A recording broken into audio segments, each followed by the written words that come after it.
She had nothing but a scar, a suitcase, and a past she never spoke of, until a stranger at a quiet desert gas station offered her more than directions. He offered kindness. What he didn't know? The woman he met was running from a fortune, a tragedy, and a name that once meant power. In a town where nobody knew who she really was, she found something she never expected, a reason to stay. But when the truth finally rises from the dust, will the life she's built survive it? If you're new to the channel, make sure to subscribe, like the video, and let us know where you're watching from. Now let's jump into the story. The desert air was dry and heavy as the sun began to lower behind the hills, casting long shadows across the open highway. A dusty old sedan rolled slowly toward a small gas station on the edge of a town called Silver Creek, tucked deep in southern Arizona. The car came to a stop near the only working pump, its engine rattling like it had more miles behind it than ahead. Behind the wheel sat a woman named Marina Rosette, 32 years old, though her eyes held the weight of someone much older. She stepped out quietly, wearing a long cotton dress that had faded from too many washes. Her dark hair was tied back in a simple braid. The first thing most people noticed about her wasn't the braid, or the tired look in her eyes. It was the scar, a long pale line running from her left temple down to her jaw. People looked at that scar. Then they looked away, but Marina didn't flinch anymore. She'd learned to expect it. She had learned to keep moving. No long conversations, no attachments, just fuel up and hit the road. Keep the past in the rearview mirror, where it belonged, as she pumped gas. A warm breeze stirred the dust around her feet.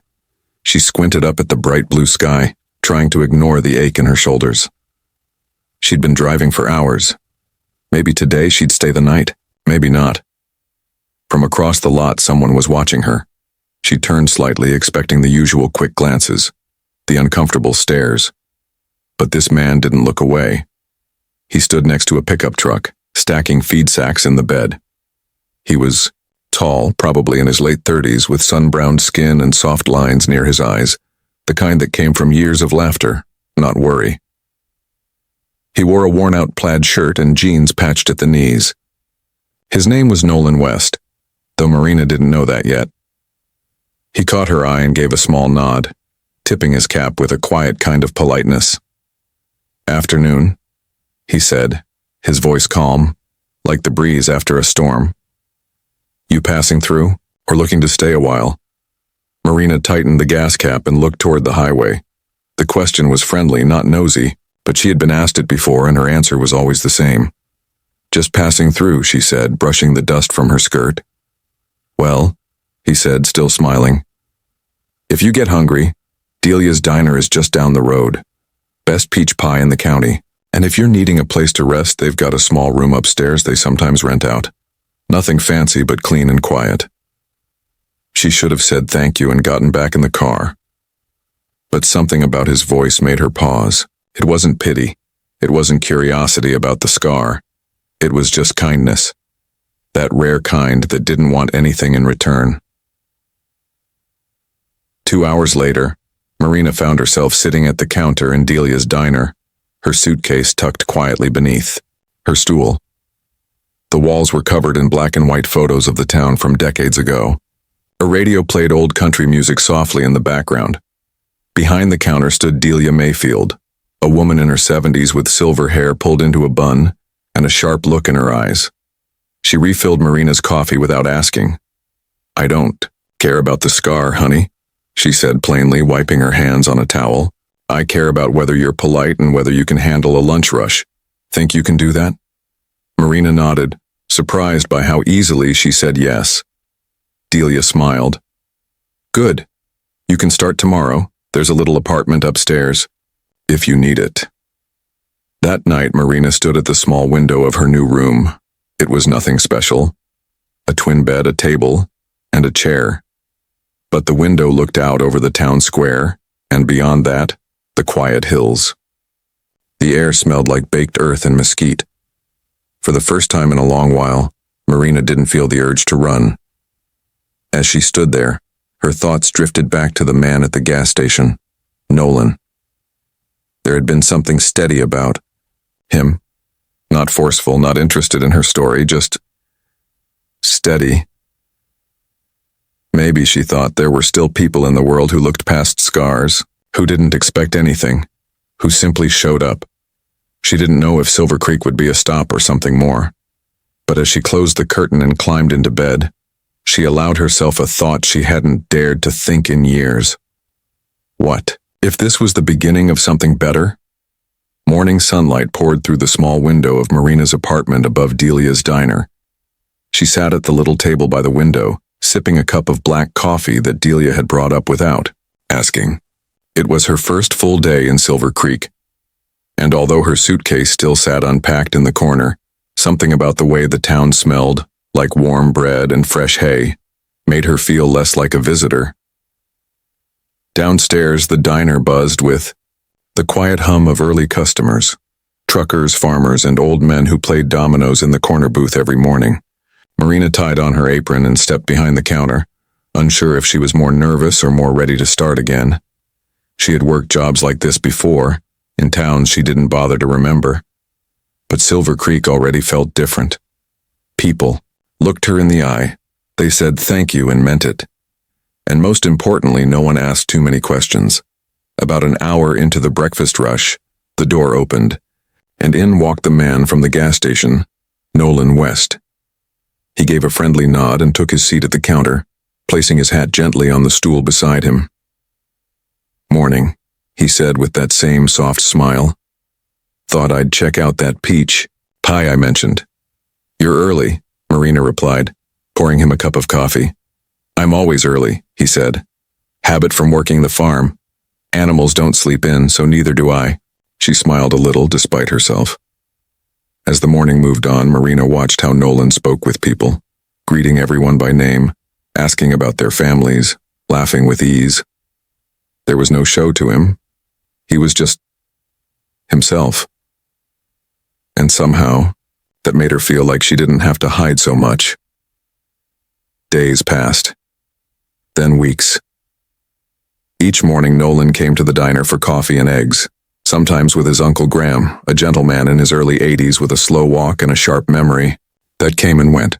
Marina took special care with him, always remembering how he liked his toast cut and how he took his tea. Delia noticed, too. One evening, as they closed up the diner, she turned to Marina and said, "You're good with people, you know, even the hard ones. That's not something you can fake." Marina didn't know how to respond, so she just nodded and kept wiping down the counter. Later that week, as the morning crowd began to thin, Nolan lingered after breakfast. He stirred his coffee slowly, like he was working up the courage to say something. "You've been here a while now," he began, looking up. "Getting used to the place?" "I guess," Marina said, leaning on the counter. "It's quieter than I expected." "That's not always a bad thing." She nodded. The quiet had grown on her, too. "My uncle's getting worse," Nolan said after a pause. "Some days he forgets who I am. Other days he's sharper than I am. But it's getting harder." Marina listened without interrupting. "I was wondering," he continued, "if you'd consider helping out at the farm. Just a few hours a day. Cooking meals, maybe keeping an eye on him when I'm working outside. It's not much and I can't pay much, but..." Marina stared at her hands. The offer felt personal, important. It wasn't just about cooking. It was about trust. "Why me?" she asked quietly. Nolan looked at her, and his answer was simple. "Because I've seen how you treat people. You're kind, even when no one's watching." Marina wasn't used to being seen like that. Not as someone dependable, not as someone worth knowing. She didn't answer right away, but she thought about it all day. Later that evening, as she stood in her small room, watching the sunset paint the town in soft gold, she realized something strange. She didn't want to leave. The next morning, she returned to the diner a little earlier than usual. Nolan was already at the counter, sipping his coffee. "I'll do it," she said, setting down a fresh pot. "I'll help with your uncle." Nolan's eyes lit up with quiet relief. "Thank you, Marina."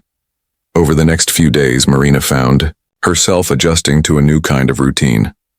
After the breakfast shift, she would head to the West Farm just beyond the edge of town. The farmhouse was old but well kept, with a red barn out back and chickens that wandered freely like they owned. The place Graham welcomed her warmly. Even on his bad days, he smiled when he saw her. "You remind me of someone," he'd say, even if he couldn't remember who. She cooked simple meals, made sure Graham took his medicine, and kept the kitchen clean. In the evenings, she'd sometimes sit on the porch with Nolan drinking tea while the sky turned orange and the crickets began to sing. They didn't talk much, but they didn't need to. One evening, as they sat in silence, Marina asked softly, "Why are you doing all this? Helping me?" Nolan didn't hesitate. "Because someone helped me once, when I didn't think I deserved it. We all need someone to believe in us before we believe in ourselves." Marina looked out at the horizon, the last light of the day, touching the hills. Maybe, she thought, kindness was like seeds. You plant it and someday it grows, and maybe, just maybe, she was starting to grow too. The days at the West Farm began to settle into a quiet, gentle rhythm. Marina would arrive just after breakfast, apron in hand, and knock softly on the farmhouse door. Graham, Nolan's uncle, was usually already up, sitting in his favorite armchair, by the window watching the morning light stretch across the fields. "Good morning." "Miss Marina," he'd say on his good days. "Morning, Graham," she'd reply with a smile. "How about some eggs today?" Some mornings were better than others. Graham could go from remembering his childhood to forgetting where he was in a matter of minutes. But Marina was patient. She spoke calmly, always reminding him with kindness and never frustration. She had a way of making him feel safe, even when nothing else made sense. Nolan noticed. He saw how she moved through the kitchen like she belonged there, how her quiet presence brought peace into a house that had known too much worry. He never said much about it. But every so often, he'd find a way to thank her. A fresh bouquet of wildflowers left on the table, a bag of oranges from town, a soft, "You're doing good" when she needed to hear it most. One day, a neighbor boy named Emmett came by. He was around 12, full of questions and curiosity, and he often helped Nolan with small chores around the farm. That day, he brought Marina a small birdhouse he'd built from scrap wood. "I made it for the porch," he said, holding it out proudly. "You're here all the time now. You should have something that's yours." Marina was touched. It was the first time someone had made her feel like she belonged. "Thank you, Emmett," she said. "It's perfect." Later that evening, she sat with Nolan on the front steps watching the sky turn pink and gold. The air smelled like soil and sagebrush, and the only sounds were the distant call of crickets and the creak of the porch swing. "You've changed this place," Nolan said. Quietly, Marina looked over at him. "How?" "It feels lighter," he said, "like the house can breathe again." She didn't know what to say.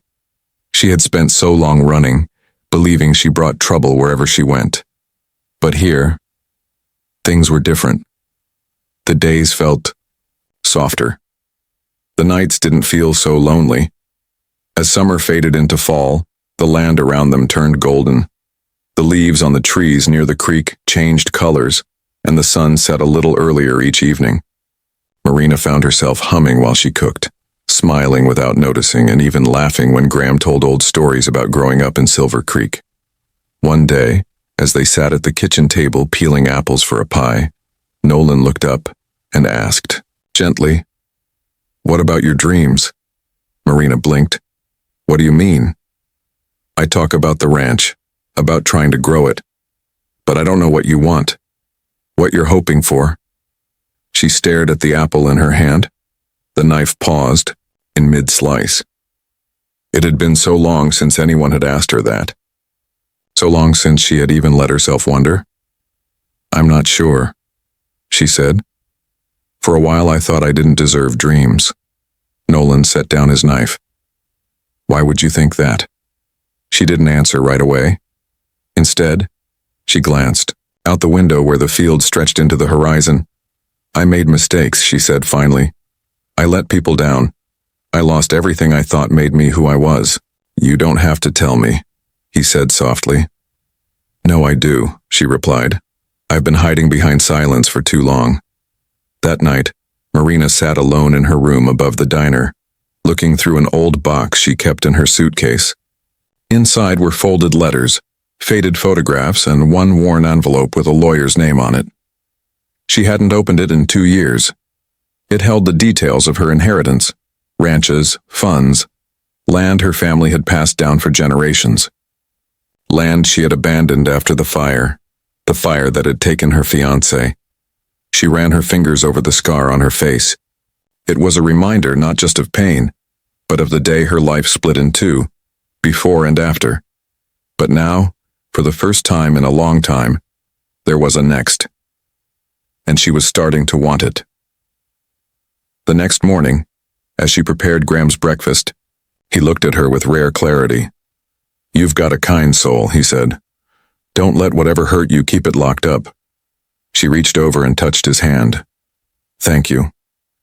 Later that day, she followed Nolan out to the back field. He was mending a fence, sleeves rolled up, brow furrowed in focus. She watched him for a moment before stepping closer. I've been thinking about your dreams, she said. He glanced up, surprised. Oh? I think maybe I want to help. With the ranch? With whatever comes next, she said. Nolan smiled. A quiet smile, not too wide, but full of something solid. Hope. Marina didn't know exactly what was ahead, but she knew this. She wasn't running anymore. She was walking forward, maybe even toward something worth staying for. The first frost of the season settled gently across the west farm, turning the golden fields into a sea of silver at sunrise. Marina stood by the window in the farmhouse kitchen, watching her breath fog the glass. She held a mug of tea, her fingers wrapped tightly around it, not just for warmth, but for courage. Today, she had to tell Nolan the truth. The past few months had been quiet and steady, something she never thought she'd want, let alone find. She had become a part of the farm, not just in the kitchen or by Graham's side, but in the way she started caring about fence lines, feed costs, and the number of eggs the hens laid each week. She belonged. And that was what scared her most. Because Nolan still didn't know who she really was. The envelope she'd taken from her suitcase weeks ago now sat open on the table. It held bank documents, property deeds, and letters from lawyers. Her name, Marina Rosette Ellings, was printed in bold at the top of each page. She hadn't used her full name in years. Before the fire, before the loss, before she walked away from a life of money, land, and expectations. She didn't know how to explain it to someone like Nolan, a man who worked with his hands and measured life by honesty, not numbers. But he deserved to know, because she wasn't just some quiet woman who showed up in town and learned how to cook. She was someone who had once owned land that stretched further than the eye could see. Someone who had once loved and lost so deeply that she didn't think she'd ever trust her heart again. But then came Silver Creek and Nolan.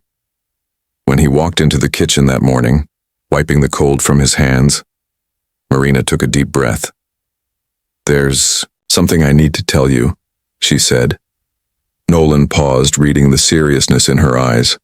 He pulled out a chair and sat down, giving her his full attention. I haven't been honest about where I come from, she began. I wasn't trying to lie, I was just trying to survive. Nolan said nothing, waiting patiently. My full name is Marina Ellings. My family owned a large stretch of ranch land in Northern California. My father built it up over decades. When I turned 30, I became the legal owner. But the same year, there was a fire. A bad one. Her voice caught, but she pressed on. I was inside the barn when it happened, trying to get the horses out. My fiancé was with me, he didn't make it. She touched the scar on her face gently, a habit she couldn't break. After the fire, after the funeral, I couldn't stay. Everyone looked at me and saw tragedy. So I left. I took what little cash I had and started driving. I've been running ever since. She looked down at her hands. I still own the land, the money, but I left it all behind because it felt like it belonged to someone else. someone I didn't want to be anymore. For a long time, Nolan didn't say a word. Marina didn't expect him to. She stared at the papers between them, her heart pounding. She had feared this moment since the day she arrived. Finally, he spoke. "Thank you for telling me," he said simply, "and thank you for trusting me with it." She looked up, startled by the calm in his voice. "I care about you, Marina," he continued. "I care about the woman who shows up every day, who treats my uncle with patience, who watches the sunset like it's the first time every evening. I don't care about how much land you own or how much money's in your name." Tears filled her eyes, but she smiled. "I want to invest in this farm," she said. "Not because I think it needs saving, but because I believe in what we're building here. I want to help it grow." That winter, Marina worked with her old lawyers to release part of her inheritance. Quietly, she purchased the neighboring land and surprised Nolan with the deed. Together, they made plans: new fencing, irrigation upgrades, and maybe a few cattle in the spring. But more than the land changed. In the evenings, the porch light always stayed on. Graham's health improved with routine and care. Emmett built more birdhouses. The town started calling it the West Ellings place, though no one made a big deal about the name. 6 months later, on a cool spring afternoon, Marina and Nolan stood under a tall cottonwood tree behind the house, surrounded by a small circle of friends. Delia brought the cake. Emmett carried the rings. They wore simple clothes, spoke simple vows, and promised each other a future built not on secrets, but on shared soil. "I promise to love the whole of you," Nolan said. "Not in spite of your past, but because of your strength to keep going." Marina's voice trembled, but her words were clear. "And I promise to stop running and to build something here, with you, that lasts." When they kissed, it wasn't just the end of the ceremony. It was the end of the wandering, of hiding, of silence. And it was the beginning of a life that didn't need to be big or loud to be full. In the years that followed, the farm grew, not just in size but in spirit. They built a greenhouse, started a scholarship fund for local kids. And every spring, wildflowers bloomed across the fields. Flowers Marina had planted quietly, seeds scattered by hand. The scar on her face never went away. But it faded in meaning. To the people of Silver Creek, she wasn't the woman with a scar. She was Marina West, wife, farmer, friend, and finally home.